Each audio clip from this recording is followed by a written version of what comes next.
আজকে দেখবেন ওরাই তো আশিক রাসূল হয়ে ঈদে মিলাদুন নবী পালন করে। সব ঈদের বড় ঈদ ঈদে মিলাদুন নবী আছে না নাই? এ বাজান গো আমার, আমি বেশি দ্বন্দ্ব জড়াইতে চাই না, বিতর্ক সৃষ্টি করতে চাই না। বলেন তো মুসলমানের জন্য ঈদ কয়টি? আরো জোরে বলেন কয়টি? একটা হলো ঈদ উল ফিতর, আর একটা হলো ঈদ উল আজহা। একটা হলো রোজ পবিত্র রমাদানের সিয়াম সাধনার পরে পায়, আর একটা হলো কুরবানির মাধ্যমে পায়। কথা বলেন ঠিক কিনা? মুসলমানের জন্য ঈদের আনন্দ কয় দিন? দুইটা ঈদ। মুসলমানের জন্য কয়টা ঈদ?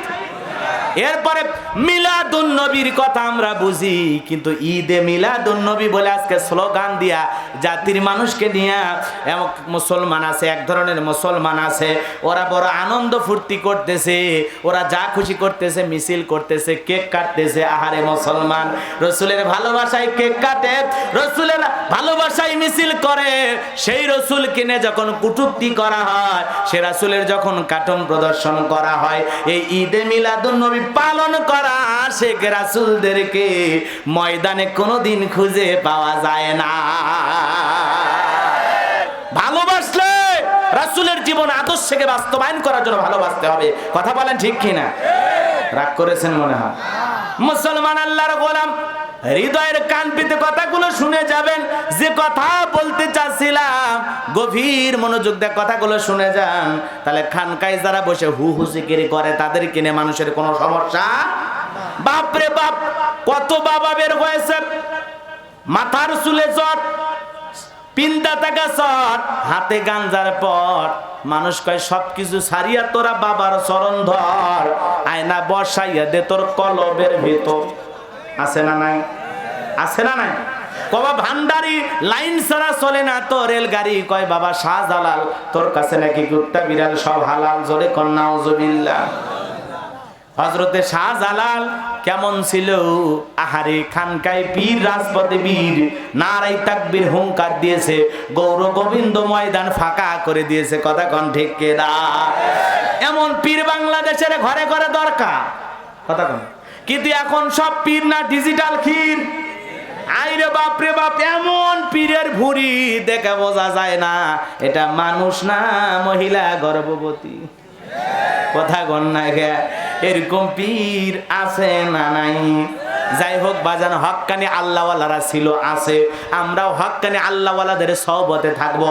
আমার আল্লাহ বলেন অকুনু মা'আস সাদিকিন, তোমরা সত্যবাদীদের সঙ্গে হও, সত্যবাদীদেরকে তালাশ করো।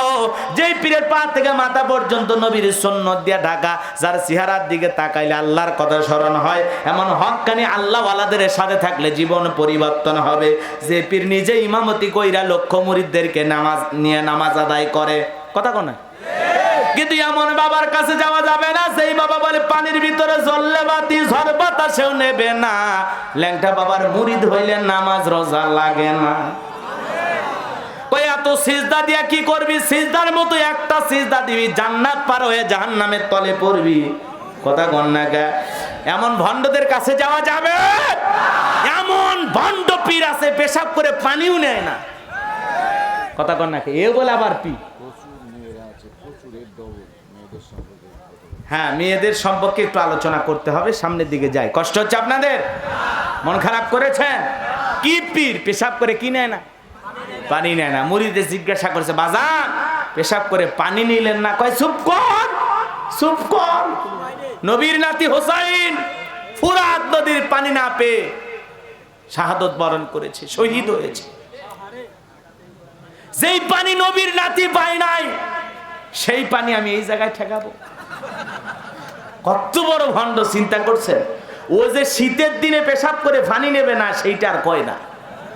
তার পীর সাহেব পেশাব করে পানি নেয় না, আর মুরিদ আর বড়টা কইরেও পানি নেয় না। কথা কোন ঠিক কিনা? এই জন্য কোনো ভণ্ড পীরের দরবারে যাওয়া যাবে না। ভণ্ড পীর যেখানে, হক্কানি আল্লাহওয়ালা যেখানে আমরা আছি, আল্লাহওয়ালা খুব ভালো জিনিস।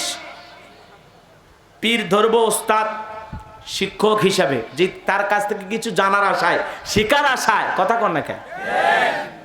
কিন্তু আমরা পীর ধরতেছি মোরগ দেওয়ার আশায়, মুরগি দেওয়ার আশায়, সন্তান পাওয়ার আশায়। কথা কন না কেন? ছেলে মেয়ে দেয় কে? আল্লাহর কাছে চাইতে হবে। কোনো পীর দেবে না, কোনো মাজার দেবে না, সন্তান দেওয়ার একমাত্র মালিক আমার আল্লাহ। এই জন্য কিছু চাইতে হলে কার কাছে? ফাইদা ফারাগতা ফানসাব ইলা রাব্বিকা ফারগাব।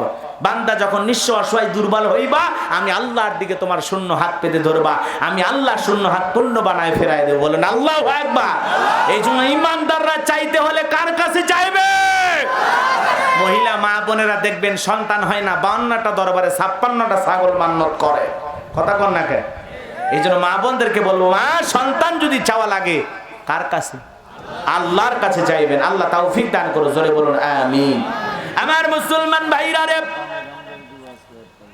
যে কথা বলতে যাচ্ছিলাম গভীর মনোযোগ দিয়ে কথা শুনে যান। এইবার কাবুস নামের ফিরাউনের টেনশন বাইরে গেল। হামানকে ডেকে বলে, টাকো হামান এইদিকে শোন। দবিরা কি বলল? আগামী 3 মাসের মধ্যে বনি ইসরায়েল সম্প্রদায়ের মধ্যে একটা ছেলে জন্মগ্রহণ করবে, ওর কারণে রাজত্ব থাকবে না, ক্ষমতা থাকবে না, এমনকি জীবনও থাকবে না। এইবার কি করা যায়? টাকো হামান। হামানের মাথায় কোনো চুল ছিল না, সাদে মান নাই, বাম পাল্লট, পুরো মাথা ছিল ভারতের দমদম এয়ারপোর্ট। এইবার টাকো হামান ডেকে বলে, না তা টেনশন করার কোনো কারণ নাই, যত ছেলে সন্তান জন্মগ্রহণ করবে সবাইকে জবাই করে দুনিয়ার জমিন থেকে বিদায় করে দেব, তাহলে আপনার শত্রু দুনিয়াতে জন্মগ্রহণ করবে না। এমন স্লোগান শোনার পর কাবুস নামের ফেরাউন ডেকে বলে, হামান রে, আসলেই তোর মাথায় বুদ্ধি আছে, তবে শোন, ছেলেগুলোকে জবাই করবি, মেয়েগুলোকে জবাই করবি না, কারণ ছেলেদের মধ্যে আমার শত্রু আছে, মেয়েদের মধ্যে আমার কোনো শত্রু নাই। তার মানে চোর হলো মানুষ ভালো, মোবাইল নিয়ে গেল, সিম খুলে দিয়ে গেল। কথা কন ঠিক কিনা? এ বাজান গো আমার, এইবার সন্তান জবাই করা শুরু হয়ে গেল। 3 মাস অতিবাহিত হয়ে যাওয়ার পর দবিরাকে ডেকে বলে, দবিরা, এইবার ভাগ্য গবেষণা করে দেখ, আমার পথের কাটা শত্রু মুসা মরল না বাঁচলো। দবিরা গবেষণা করে বলে, নেতা, যদিও আপনার ওয়ার্ডারে হাজার হাজার বনি ইসরাইল মায়ের বুক খালি করে সন্তানগুলোকে জবাই করা হয়েছে, কিন্তু আপনার পথের কাটা মুসা এখনো মরে নাই, মরে নাই, মায়ের কোলে জীবিত আছে, সুস্থ আছে, কিন্তু কোথায় আছে এটা বলার ক্ষমতা আমাদের নাই। জোরে বলুন আল্লাহু আকবার। ওয়া মাকারু ওয়া মাকারাল্লাহ ওয়াল্লাহু খায়রুল মাকিরিন। খেলা কার? আল্লাহ চাই মুসারে জমিনে পাঠাইতে, আর ফিরাউন চাই ঠেকাইতে। কোনদিন কি পারবে? জোরে বলেন পারবে? ফিরাউনের মাথা গরম হয়ে গেল, সেনাবাহিনীদেরকে ডাক দিয়ে বলে, শোনো, এত মারলা তাও তো আমার আসল শত্রু মরে নাই, যাও যাও এলাকায় তল্লাশি চালাও, চিরন অভিযান চালাও, যেই জায়গায় মুসারে পাইবা ধরো আর জবাই করো, পথের কাটা দূর করো, আমার টেনশন দূর করো। এইবার নেতার ধমকি পাইয়া সমস্ত লোক চলে গেল চতুর্দিকে ছড়াইয়া। একদল চলে গেল মুসা নবীর বাড়ির দিকে। মুসা নবীর বড় বোন নাম তার মারিয়াম, ডেকে বলে, মা, ওই যে ফিরাউনের সেনাবাহিনী দেখা যায়, ভাইকে কই লুকিয়ে রাখবা মা? এই কথা শোনার পর মহিলা সন্তান কিনে দিক সেদিক দৌড়ায়। মুসা নবীর মা দৌড়াইতে দৌড়াইতে হঠাৎ করে কে জানো ইলহামের মাধ্যমে আওয়াজ দেয়, বলে, মুসার মা, তোমার সন্তানকে চুলার ভিতরে ছেড়ে দাও, কথা দিলাম গো, আবার তোমার সন্তানকে তোমার কোলেই ফেরাইয়া দেব। আল্লাহ পাক। মুসা নবীর মার দেরি করল না, চুলার ভিতরে সন্তানকে ফেলে দিলেন। ফিরাউনের সেনাবাহিনী পুরো বাড়ি তল্লাশি চালাইয়া চলে গেল। ফিরে যখন মুসা নবীর বাবা চোখের পানে ছেড়ে দিয়ে ডেকে বলে, মুসার মা, ওই জালেমদের ভয়ে সন্তানকে চুলার ভিতরে ফেলে দিলি মুসার মা, আমার মুসা মনে হয় এতক্ষণে পুরে কয়লা হয়ে গেছে। এই কথা বলে মুসা নবীর বাবা চোখের পানি ছেড়ে দিয়ে কান্দে।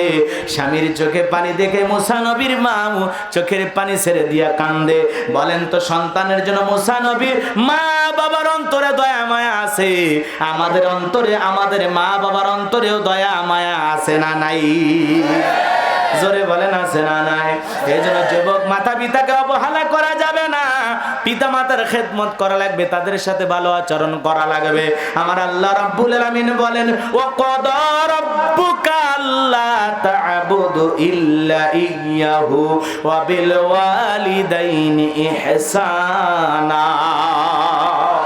আল্লাহ রাব্বুল আলামিন বলেন, আমার ইবাদত করো, আমার আমার ইবাদতের সাথে কাউকে শরীক করো না। আমার ইবাদতের পরে তোমাদের দায়িত্ব হলো মাতা পিতার খেদমত করা, তাদের সাথে উত্তম আচরণ করা, ভালো ব্যবহার করা। বলেন তো বাজান, পিতা মাতার খেদমত করে জান্নাত অর্জন করার দরকার আছে না নাই? প্রিয় নবীজি বলেন হুমা জান্নাতুকা ওয়া নারুকা, তোমার পিতা মাতাই তোমার বেহেশত, তোমার পিতা মাতাই তোমার দোজখ।